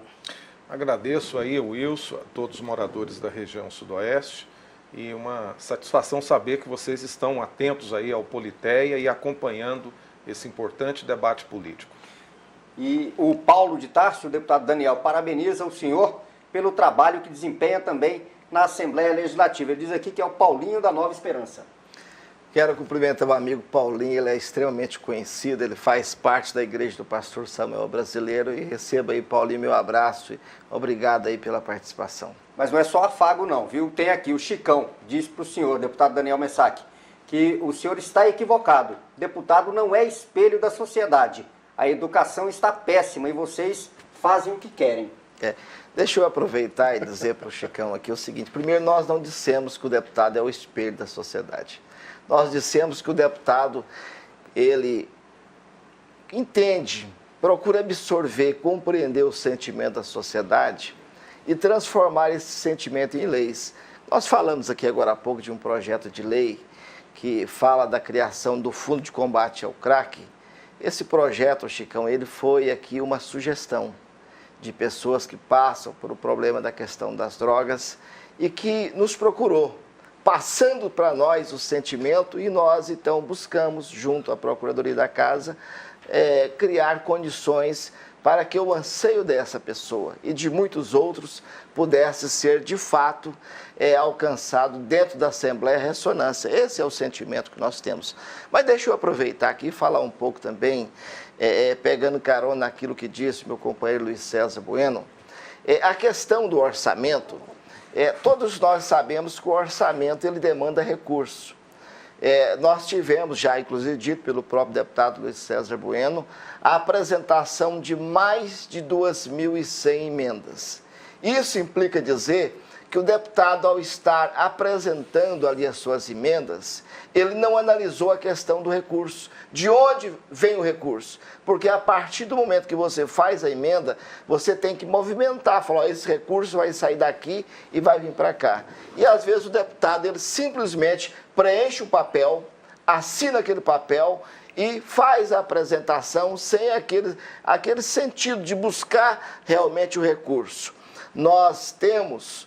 Eu particularmente concordo com o deputado Luiz César Bueno nesse ponto, que o deputado ele precisa, independente de oposição ou situação, e eu acho que isso não existe mais, falar oposição, situação. É um deputado, ele defende uma ideia diferente, mas ele tem também a responsabilidade de ajudar a carregar recursos para os seus municípios, e tem advogado isso perante o governo do Estado aí com muita clareza. Mas eu quero aproveitar também, quando nós falamos de orçamento, nós precisamos voltar a atenção para o chamado Pacto Federativo. Nós temos uma concentração exagerada hoje de recursos dentro, hoje, da União. O cidadão, ele perguntado aonde ele reside, ele vai dizer, olha, eu moro em Goiânia, eu moro em Aparecida. Ou seja, a vida dele, ela não está focada na União, ela está focada no município. E eu sou um deputado municipalista. Se nós tivermos a condição de resolvermos o problema dentro do município, que é onde se compra, se vende, é onde se arrecada os impostos, é preciso que esse recurso hoje ele seja melhor revisto a sua distribuição. Se nós tivermos isso, uma distribuição mais justa entre União, Estado e município, nós vamos ter resolvido, quem sabe, a questão também das emendas parlamentares. Deputado Luiz César Bueno, responda, por favor, ao Carlos. Ele quer saber por que vocês não aprovam uma lei de voto facultativo e eleição única, para sobrar mais dinheiro para a educação e para a saúde. Essa não é atribuição do deputado estadual, mas explique para ele, por favor. Em relação ao voto facultativo, eu tenho dificuldades de defender essa tese. Posso até, num futuro, vir a defender. Agora, em relação à unificação das eleições gerais, nós estamos na União Nacional dos Legislativos defendendo eleições gerais de vereador a presidente da República, eleições em todos os níveis, porque não dá mais para ter eleições a cada 2 anos. Nós saímos agora de um processo extremamente disputado nas cidades, os prefeitos eleitos e os vereadores nem tomaram posse e a movimentação já começa para a reeleição de governador, deputado estadual, deputado federal e senador. Se nós não conseguimos unificar o processo eleitoral, o parlamento ele não funciona a contento e o poder econômico cada vez mais interferirá dentro do processo político eleitoral. Então, a necessidade de unificar as eleições é urgente. Nós teremos uma reunião agora no próximo dia 3, em Brasília, com os partidos políticos, com as entidades nacionais, um representante de cada Assembleia Legislativa, onde nós queremos lançar uma campanha para cada deputado. Então, nós temos 1.553 deputados estaduais. Nós queremos que cada deputado estadual consiga 1.000 assinaturas. Não, mas Se cada deputado conseguir 1.000 assinaturas, nós teremos 1.500.000 assinaturas para chegar no Congresso e pedir as eleições gerais e a unificação geral das eleições. Para isso acontecer, para ter essa unificação, vai ter que acontecer um processo lógico. Alguém vai ter que ocupar o mandato de 6 anos. Na avaliação desse movimento... Ou de 2. Ou de 2, né? Alguém vai ter que abrir mão. Acho que no Brasil alguém abriu mão de... Politicamente falando... Politicamente de 2 anos uma utopia, né? O cara ser elegido por 2 anos. Presidente da República, por exemplo, achei meio complicado ficar só 2 anos lá, né? Então a pergunta quem é que vai ter que ocupar nessa avaliação desse movimento? Os deputados estaduais, deputados federais, senadores, presidentes, governadores, vão para o mandato de 6 anos, ou os vereadores ou os prefeitos que iriam para o mandato de 6 anos? Como é que... Porque vamos ver uma forma bem pragmática mesmo do processo. No nosso projeto, nós vamos pedir a unificação das eleições e cabe ao Congresso tomar essa definição. Quem vai se prorrogar, quem vai perder, quem vai ganhar, isso é uma decisão que no processo de debate o Congresso faz isso. Agora, tem que debruçar e chamar a unificação das eleições. Agora, não seria mais interessante fazer um plebiscito disso no Brasil? Porque aí a população iria dizer para o próprio Congresso, né, Daniel, qual que é a posição dela. Se ela vai, porque é o seguinte, é interessante, está aqui, Congresso, está aqui, 6 anos mais para fulano. A população pode falar, isso não é interessante. Chamar um plebiscito da população não seria algo mais, eu diria assim, algo mais democrático, o povo ia dizer, o plebiscito ia afirmar, e aí, não seria uma coisa mais Quando o presidente Fernando Henrique prorrogou o seu mandato e fez o processo de reeleição, foi o próprio Congresso que fez isso. Eu acredito que seria necessário uma eleição, o Executivo, um mandato de 5 anos sem reeleição. Acho que isso é um modelo que o Congresso pode debater. Agora, para chamar um plebiscito... pensa que nem o senhor? Para chamar um plebiscito, nós do Partido dos Trabalhadores... Para chamar um plebiscito, nós do Partido dos Trabalhadores, nós estamos defendendo uma Constituinte exclusiva, porque nós estamos entendendo que o conjunto legal do texto dessa Constituição, que foi muito formada dentro de um princípio parlamentarista, ela não adequa mais a um país com ritmo de desenvolvimento como está indo o Brasil. Então, nós precisamos aqui de uma reforma tributária. O deputado Daniel Messac colocou aqui o excesso de concentração de poderes na União, de tributação na União. Eu concordo. Agora, o presidente Lula mandou para o Congresso, e a presidenta Dilma tem cobrado, um projeto de reforma tributária que não anda. Por quê? Quando começa a discutir a reforma tributária, nós temos que discutir a questão dos incentivos fiscais nos estados, da unificação das alíquotas. Aí é um debate que os governadores não deixam fazer. Né? Agora, o país tem que ter uma legislação ágil, eficiente, que corresponde ao país moderno que nós estamos passando. Nós éramos a 14ª economia do mundo, com Lula e Dilma nós já somos a 6ª economia, indo para a 5ª, passando aí inclusive a Inglaterra. Doutor Giovanni? Nós temos aproximadamente 30 PECs correndo no Congresso Nacional, discutindo sobre a questão da mudança... O explicador explica, né? Doutor Giovanni é acostumado com o jurídico, né? Juridiquês. O juridiquês do pessoal exagera, né? Não, mas o telespectador o nosso telespectador aqui do Politeia é uma pessoa consciente, ele sabe que a PEC é um projeto de emenda constitucional. O telespectador do Politeia e o ouvinte da Rádio Aliança. E o ouvinte da Rádio Aliança, esse então é que conhece, sabe até dar aula aqui pra gente. Mas nós temos em torno de 30 PECs correndo hoje lá no Congresso Nacional, discutindo sobre a data das eleições, a data da tomada de posse, porque dia 1º é um dia difícil até para que venham pessoas. 1º de janeiro é o dia que se toma posse, né? Discussão salutar. Importantíssimo. Muito difícil que se vê. Não, mas não é só isso. Discute também, todas essas PECs que discutem sobre calendário, também discutem sobre a unificação. Foi feito um levantamento das eleições agora, de 2012, o Tribunal Eleitoral, o Tribunal Superior Eleitoral, TSE, gastou em torno de 395 milhões de reais com essas eleições. 395 milhões. Nós temos também, em função do horário gratuito, uma renúncia fiscal, porque ele não é gratuito. Ele é pago. Ele é pago. Quem pagou energia através da renúncia fiscal, né? Da renúncia fiscal que se faz, porque aquele horário ele deixa de gerar receita, que deixa de gerar, é como a questão do IPI, né? Sem falar nos gastos de campanha. Isso aí dá mais de R$500 bilhão de reais. Então, o que acontece? Nós temos aí, só de renúncia fiscal do governo, 606 milhões, mais 395 milhões que o TSE gasta, e ainda os gastos de campanha, que dá em torno de R$1 bilhão. É muito dinheiro uma eleição. Nós temos reflexos indiretos para a democracia e para a república, como, por exemplo, o legislativo, que para. Por quê? E, em parte, eu preciso respeitar isso. O político vive de voto, e o voto ele precisa ir a campo. Então, você para tanto o governo quanto o prefeito, você para as assembleias, o Congresso Nacional e para a Câmara de Vereador 2 vezes. Então, realmente, essa discussão da unificação é algo que importa a todos nós. Quanto a essa questão, se vai ficar, inclusive, num dos projetos que foi aceito no ano passado, Alberto, a proposta seria a seguinte: os prefeitos eleitos em 2016, porque ela já passou pela CCJ, tem uma PEC que já passou pela CCJ.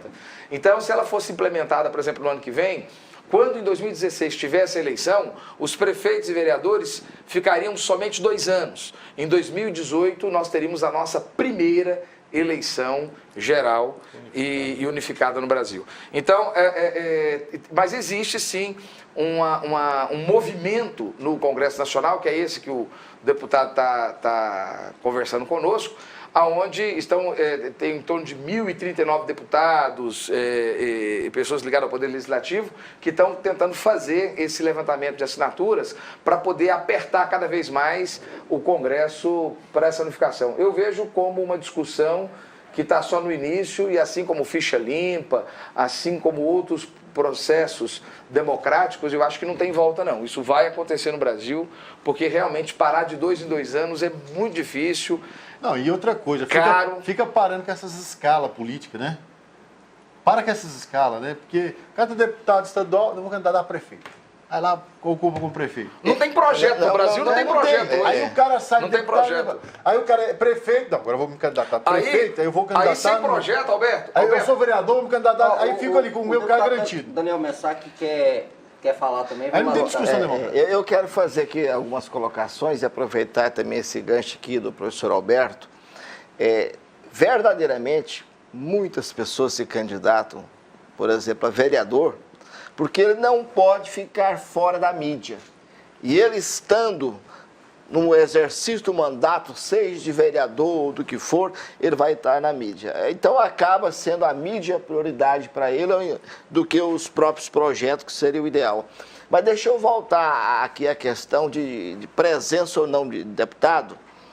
É importante isso, porque nós temos deputados que praticamente não participaram das sessões, mas foram reeleitos, se elegeram prefeito das suas cidades, ou seja, eu às vezes estou aqui dizendo que não apoio, mas ele tem um grupo de eleitores que o apoia e que deu a ele ali, de certa forma, um certificado de aprovação pela sua atuação. Mas isso faz parte de uma doença da nossa democracia, que é o personalismo jurídico, perdão, que é o personalismo, você brincou comigo jurídico, você me arrebentou, velho, que é o personalismo político. Gente, política não se faz, por exemplo, olha, você quer ver uma coisa?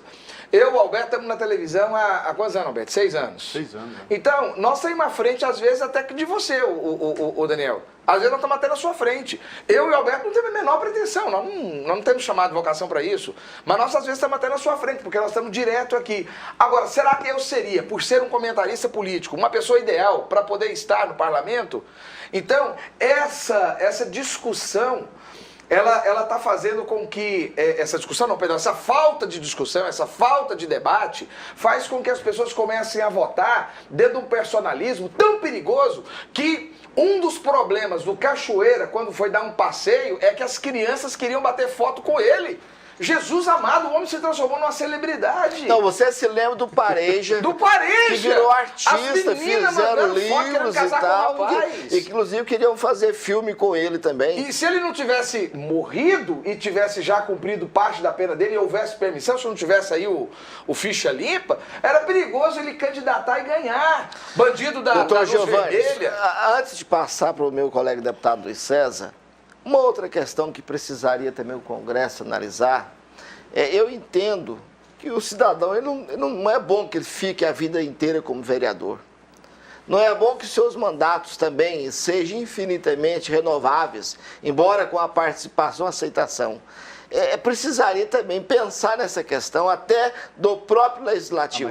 Mas aí deputado, é um risco que ele tem que correr. Não, mas, é um risco mas Alberto, o político profissional, ele não é típico de todas as democracias, não. Tem democracia assim, que não há reeleição, mais de 2 eleições do legislativo. Ele é vereador, ele quer ser para deputado, é risco. Não, eu sei, mas é um risco. Agora ele não pode ficar como vereador e falar, vou riscar aqui um deputado aqui, se der certo, ele não volta para ser vereador. É isso que está acontecendo. Essa mentalidade tem que acabar. E o cidadão ele vai se eternizando ali hoje, 3, 4, 5. Eu acho que precisa ter também, nesses quesitos, uma renovação. Eu estimulo várias pessoas a estar disputando a eleição. Fortalece o partido, fortalece a discussão partidária. Eu sou a favor. E traz ideias novas, pessoas com pensamento novo e com mais disposição para o trabalho também. Deputado Luiz César Bueno. Quando nós falamos na necessidade do debate, eu quero já conclamar a população, pedir aqui o apoio do deputado Daniel Messac, porque essa semana, na terça-feira, nós vamos ter um momento importante na Assembleia onde as matérias não podem ser aprovadas a toque de caixa. Por exemplo, o VLT. o Estado de Goiás mandou para a Assembleia Legislativa um projeto instituindo uma comissão para a implantação do VLT sem a presença da Prefeitura de Goiânia. É uma empresa francesa? É um grupo que vai ser constituído, um grupo executivo. Mas... Não, que está querendo trazer a empresa contratada, não, que está sendo proposta? No projeto não fala de tem empresa. Tem uma empresa francesa que está ganhando tudo quanto é licitação, ela tem que ficar de olho nisso. No projeto não fala de empresa. Agora, nós questionando, os defensores do projeto, nós questionamos como é que a Prefeitura de Goiânia não está presente.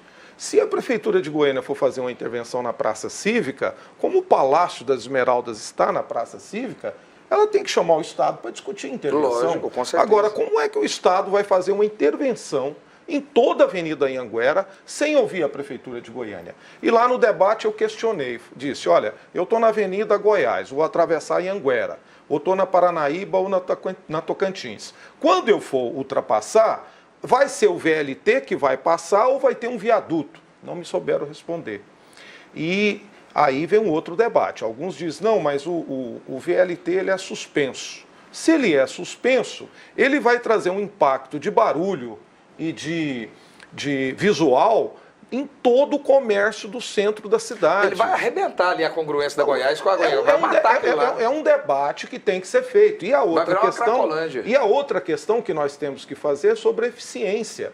Jaime Lerner conseguiu fazer um projeto belíssimo, que foi o chamado BRT, que está em vigor atualmente ao longo da Avenida Anhanguera. Ele precisa de algumas estruturações, mas ele é eficiente. Talvez é o modal de transporte mais eficiente.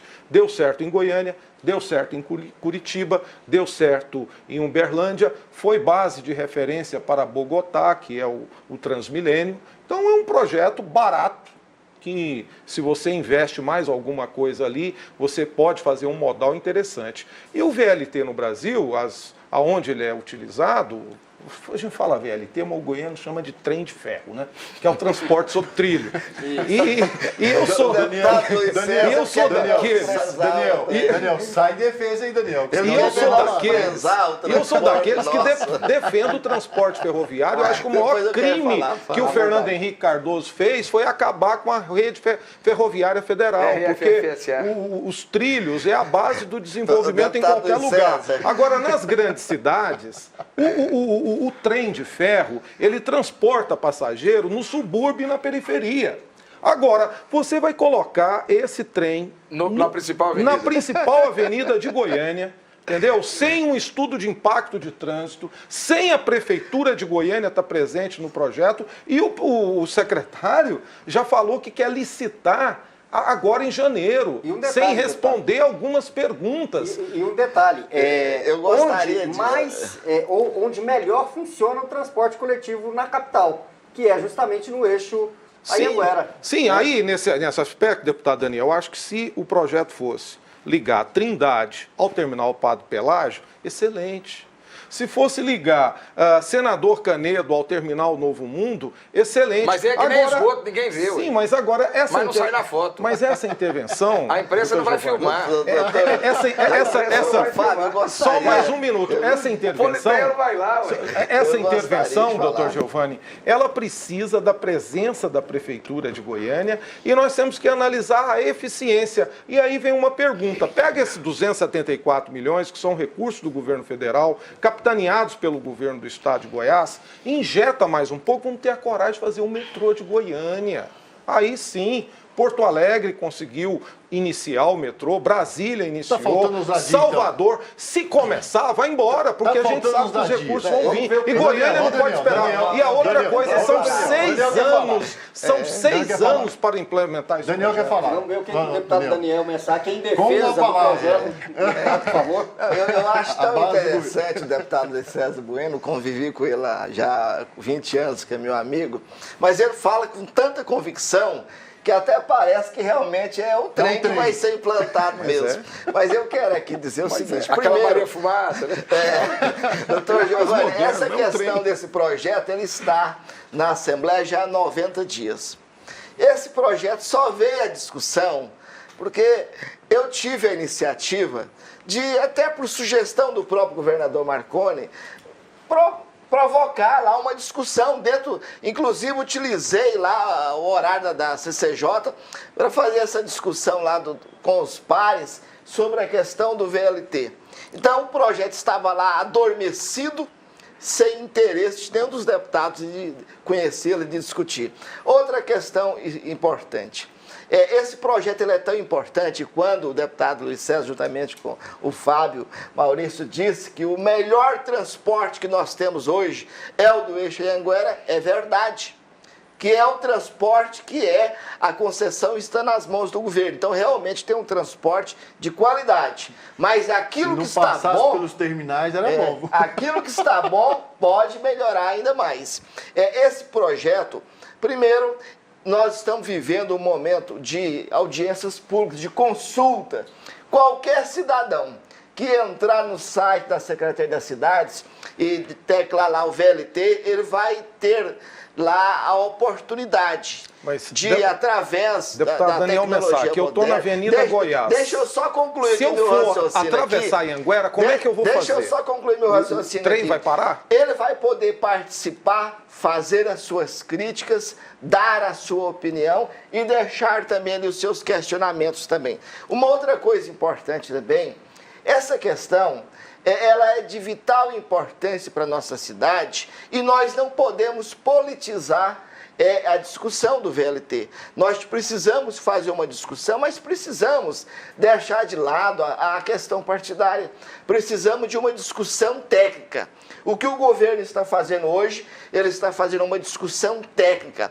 Vai ter lugares que vai ter que passar o VLT elevado? Vai. Por exemplo, ali abaixo do entroncamento da Anhanguera com a BR ali precisa de fazer uma elevada em função da situação geográfica. Então, são questões que estão sendo discutidas e não será implantado nenhum projeto se não houver ali a anuência da população. E a Assembleia, naturalmente, ela representa a população. Eu sei que o Fábio está todo impedido de intervalo, mas eu ando de ônibus aqui em Goiânia de vez em quando. Eu também ando de ônibus. Ando e pego o ônibus aqui, eu vou falar uma coisa para você. Concordo, o melhor via de acesso hoje é Anhanguera, mas é terrível aqueles terminais. É aí que eu pergunto, o VLT vai parar com os terminais? Tem bandido que fica andando de terminal em terminal. O VLT vai acabar com os terminais? Porque para pôr velocidade, põe mais ônibus, põe ônibus mais moderno.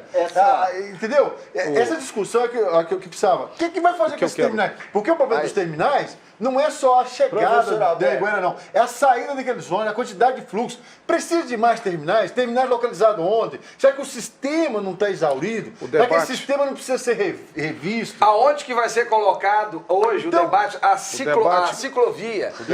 Que já tem, inclusive, no plano diretor. A questão do transporte, ela é tão dramática que precisa ser encarado com seriedade, isento de questões partidárias, que os dois prefeitos anteriores prometeram que imediatamente após a eleição resolveriam o problema do transporte. Ou seja, não resolveram porque não deram conta de resolver, deve ser por isso. Então precisa de uma união de forças. Alberto, só um minutinho. Essa discussão volta já após o intervalo aqui no Politeia. A discussão política de todo domingo à noite aqui na Fonte TV e na Rádio Aliança Notícias.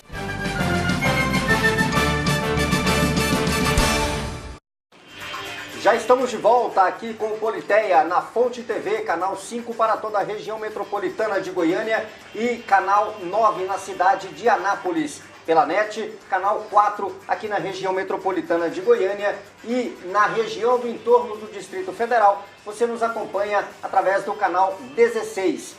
O satélite Star One também você acompanha no canal B4, toda a programação da Fonte TV através do canal B4 em toda a América Latina.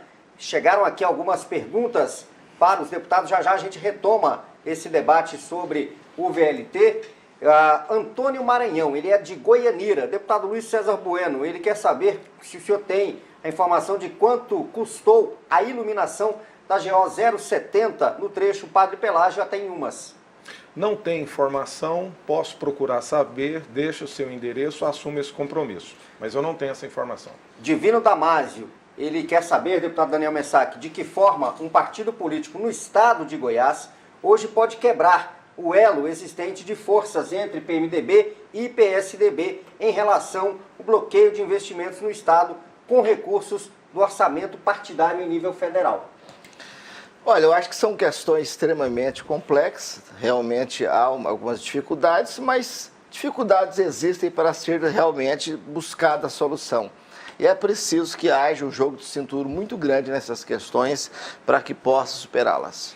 Olha, tem um telespectador aqui, o Reinaldo, pergunta para o senhor também, e ele cita aqui o deputado Túlio Isaac, e o deputado, fique à vontade, se tiver condição de entrar em contato com a gente também para se defender.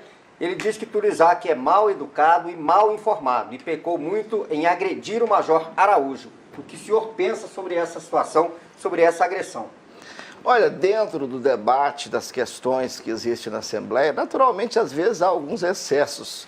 Eu sou pastor evangélico e eu, de certa forma, eu tenho sido um pacificador, um conselheiro. O deputado Luiz César, que sempre convive conosco lá, o que nós temos pregado é diferente. O deputado Túlio Isaac, ele é uma excelente pessoa, assim como o deputado Major Araújo.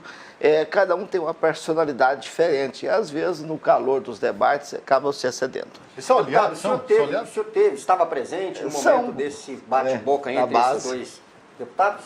Eu estava presente. O debate na Assembleia Legislativa tem sido, ultimamente, muito tenso. Como nós dizemos, em determinados momentos, os principais líderes do governo, e principalmente o deputado citado, que é líder da bancada do PSDB, quando ausenta os seus parlamentares da base, então eles ficam muito pressionados pelo governo para aprovar as matérias e o debate costuma ser muito caloroso e ultimamente tem sido entre os próprios parlamentares da base do governo. Carlos Magno, o deputado Luiz César Bueno, ele pergunta ao senhor por que o prefeito, que é do seu partido, o PT, ainda não chamou os concursados que passaram no último concurso especial para a SEMA, que é a Secretaria Municipal de Assistência Social, a SEMAS. Os concursados seguem uma linha de chamada, o concurso foi realizado e automaticamente, dentro do edital e no número de vagas aprovados, eles serão automaticamente chamados. Para os dois, e eu começo com o senhor, deputado Daniel Messac, o Rubens, ele pergunta se estão de acordo com o projeto que o governo tem de vender áreas públicas, ao invés da venda, transformá-las em clínicas de recuperação, é a sugestão que o Rubens dá. Olha, eu citei no início e volto a falar do nosso projeto de enfrentamento ao crack. Eu tenho procurado ajudar realmente na construção de instituições que possam fazer de fato realmente o tratamento do dependente químico. O CREDEC foi também uma sugestão nossa ainda no programa de governo. Então eu acho que o governo precisa estabelecer prioridades, são questões que devem acontecer, inclusive audiências públicas, e nós iremos conhecer com profundidade, inclusive a destinação dos recursos, se essas áreas realmente chegarem a ser vendidas. Deputado Luiz César Bueno, o senhor é de oposição na Assembleia Legislativa e o governo tem aí essa intenção de vender áreas públicas e é uma discussão também grande na Assembleia. Que opinião o senhor tem sobre essa intenção do governo e esse projeto na casa? Eu sou contra porque entendo que determinadas áreas, elas necessitam de estar sob domínio público. Se você entra no centro do Rio de Janeiro, no centro de Salvador, centro de São Paulo, centro de Goiânia, os espaços que é possível ter ambiente, locomoção, são espaços públicos, os outros todos foram construídos.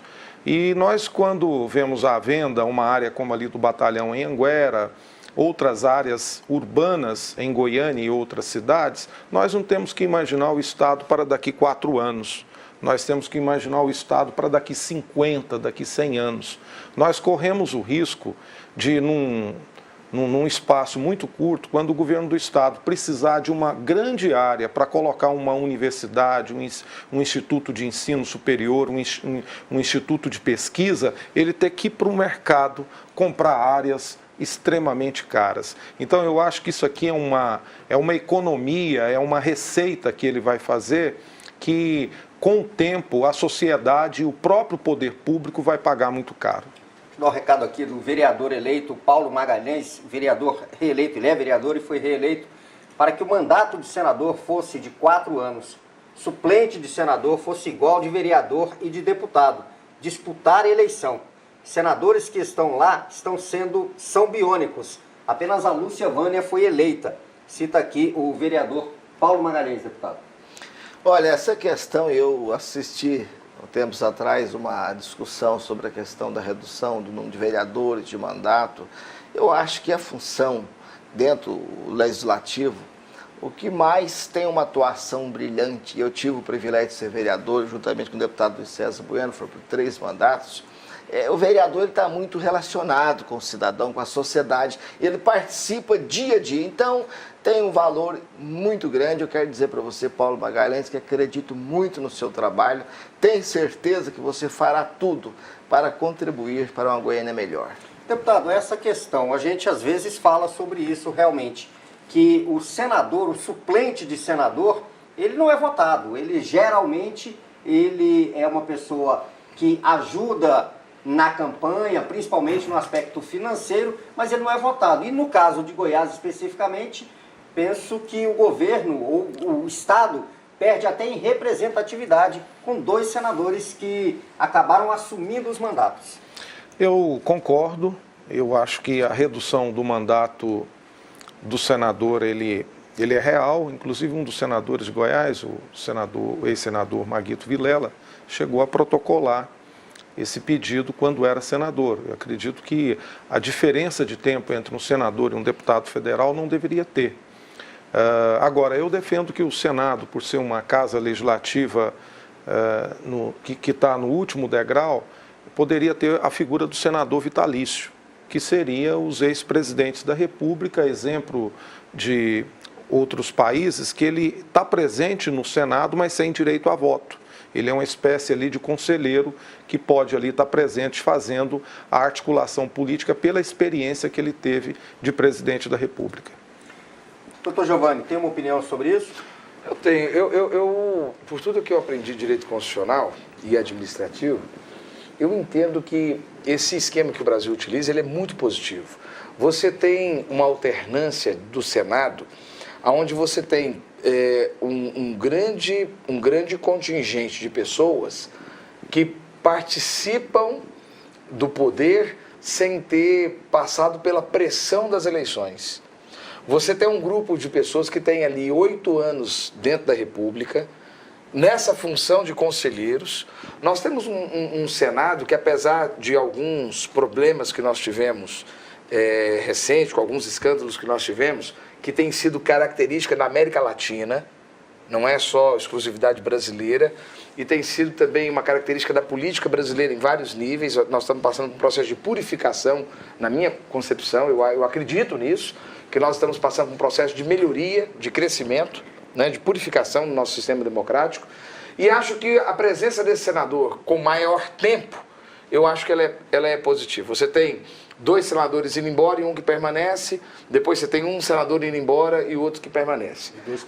E 2 que permanecem. Agora, esse senador que entra pela cozinha, ele, na minha concepção, ele parece meio aquela figura soturna do ladrão até.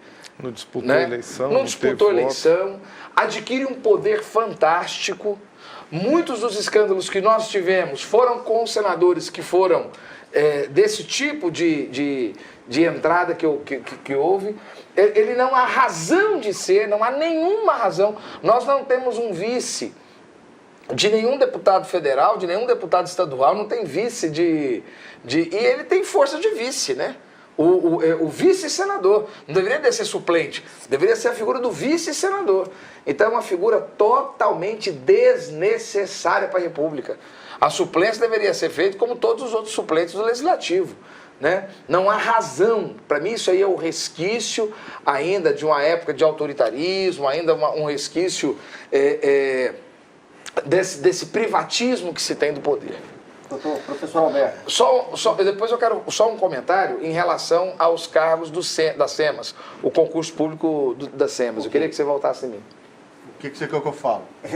Sobre essa figura do senador... Elogia, Alberto. Dá um replay aí do Dr. Giovanni. Você aí, já volta falou a que pega fita ônibus. e bota debaixo da legenda Então do tá Dr. aí. Giovanni, meu nome eu assino embaixo. Enquanto o senhor pensa aí, tá certo. Não, não é pensar não, não tem o que dizer. É isso. Esse suplente de senador é um negócio que já deveria ter passado. É aquilo que o deputado Luiz César Bueno falou aqui. Tá ultrapassado, esse sistema político está passado da hora de resolver. Mas 4-8, Alberto. Isso. O pessoal quer voto facultativo porque não aguenta ir votar. Você está ficando enjoativo, está ficando desgastado. Alberto, 4 ou 8 anos tem pro que senador? Mudar, tem que mudar. 4 ou 8 anos pro senador? Eu considero que 8 anos é necessário. Eu também acho. Acho que é necessário porque o Senado, ele tinha que ser efetivo, né? O Senado é efetivo, é a casa que faz reflexão. É a casa conselheira do processo eleitoral, processo político brasileiro, né? Então, eu acho que é necessário. Agora, sabe, tem que mudar o processo, tem que discutir a mudança desse processo. Esse processo não está engasgado, está lá. Precisamos Bem, eu tenho aqui uma opinião divergente daquilo que fala aqui o meu colega Luiz César, naquilo que diz respeito à questão do senador biônico. Eu acho que todo cidadão que se propõe a representar aí uma parcela da sociedade, para fazê-lo, ele precisa fazê-lo com legitimidade. Quer sendo ele suplente de senador ou sendo ele senador biônico, se é que essa possibilidade de criar essa figura. Agora, nós não podemos aqui também crucificar os dois que estão lá nessa situação, porque eles também chegaram por força de uma legislação vigente. Não, é a regra do jogo, a regra do jogo é tá essa. certinho. A regra do jogo é essa, tem direito, tá lá. Agora, se dá para mudar a regra do jogo, sim. O camarada afastou, assume o segundo colocado. Eu acho que esse deve ser realmente o projeto. Agora, dificilmente... eu pensei a mesma coisa que você. Mas dificilmente faria, porque ele utiliza... O PSDB foi caçado, assumo do PMDB. Seja o que for. Né? Agora, dificilmente fariam isso, porque a figura até do primeiro, do segundo suplente lá, ou vice-senador, segundo vice, primeiro vice, ela serve também para agasalhar dentro do processo das convenções partidárias. Deixa eu registrar aqui mais algumas participações. O Ney Dias, que é cabo da Polícia Militar, ele sugere que se acabe com o segundo turno nas eleições no Brasil, porque, segundo ele, é uma forma de se repartir o bolo com os partidos políticos. Deputado Luiz César. Não concordo. Respeito à posição Ney Dias. do Cabo da Ney, Polícia Militar. do militar. Ele manifesta com bastante firmeza a sua posição, mas eu entendo, Ney, que é necessário hoje um processo de debate intenso no período eleitoral. Normalmente, o primeiro turno, são vários projetos que estão na disputa, você tem vários partidos, pulveriza-se as candidaturas. Aqui em Goiânia mesmo, para prefeito, nós tivemos um número significativo de candidatos. Venceu o nosso prefeito do meu partido, Paulo Garcia, no primeiro turno. Aliás, foi a única capital que o Partido dos Trabalhadores venceu no primeiro turno, foi aqui em Goiânia. E a possibilidade de um segundo turno vem em função justamente do atritamento dos projetos. É uma segurança que a população tem em ter um novo debate entre aqueles que tiveram um maior quantitativo de votos. Isso aprimora a democracia, aprimora o Estado democrático de direito e faz com que o eleitor tenha mais segurança na escolha do seu projeto.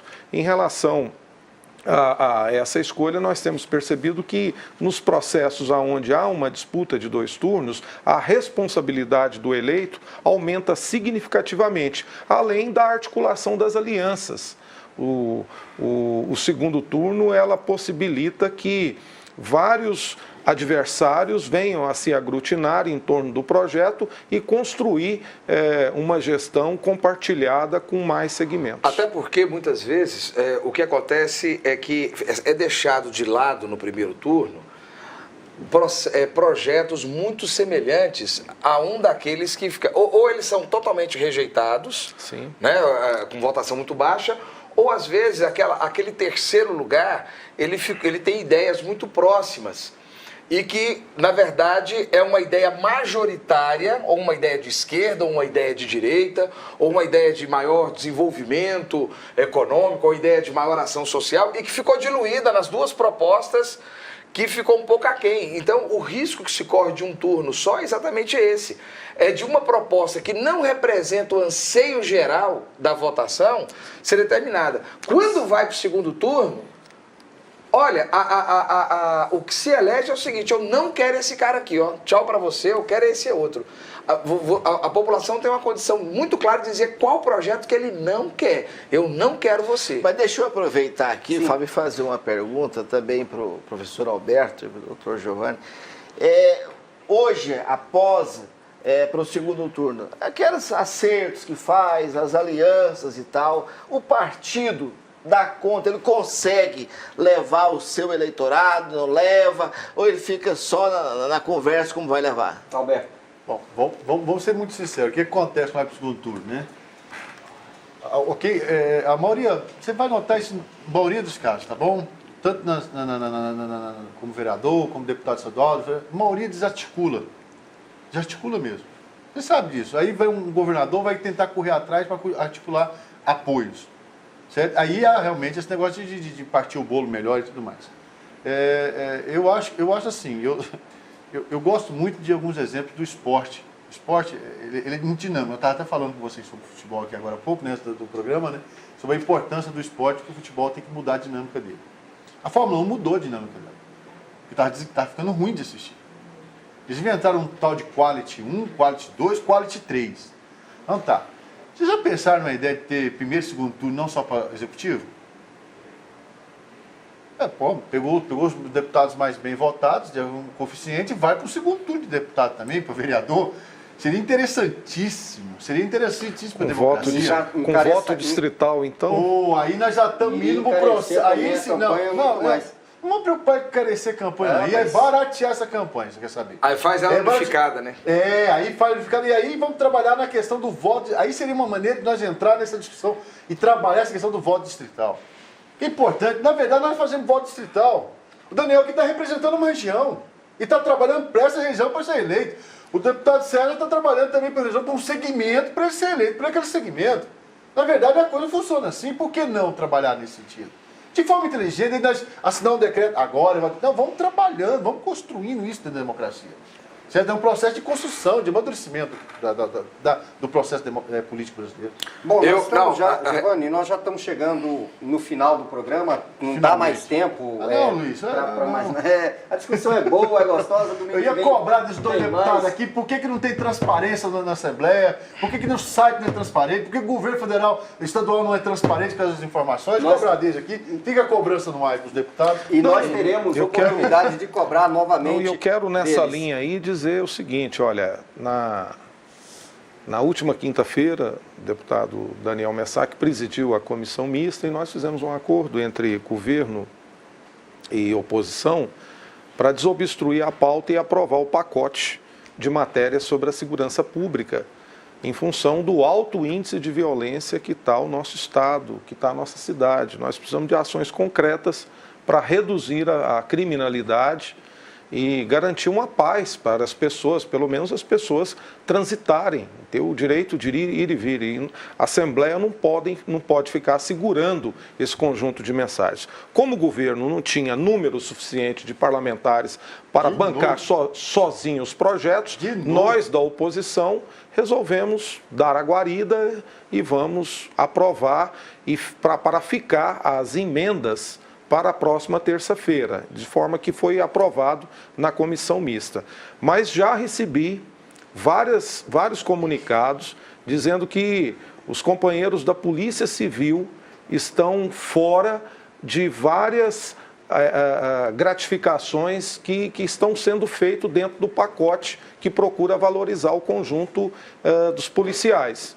Então, nós entendemos que é necessário ter um debate muito aprofundado, que todos tomem conhecimento desse pacote em relação à segurança pública, para que nós não tenhamos um atrito entre a Polícia Militar e a Polícia Civil. E sobre esse assunto, amanhã tem uma audiência pública na Assembleia Legislativa às 2 horas da tarde, e as pessoas que quiserem acompanhar, como é uma audiência pública, aberta ao público, com a presença, inclusive, do secretário de Segurança Pública, que vai explicar melhor e detalhar melhor esse pacote para os parlamentares.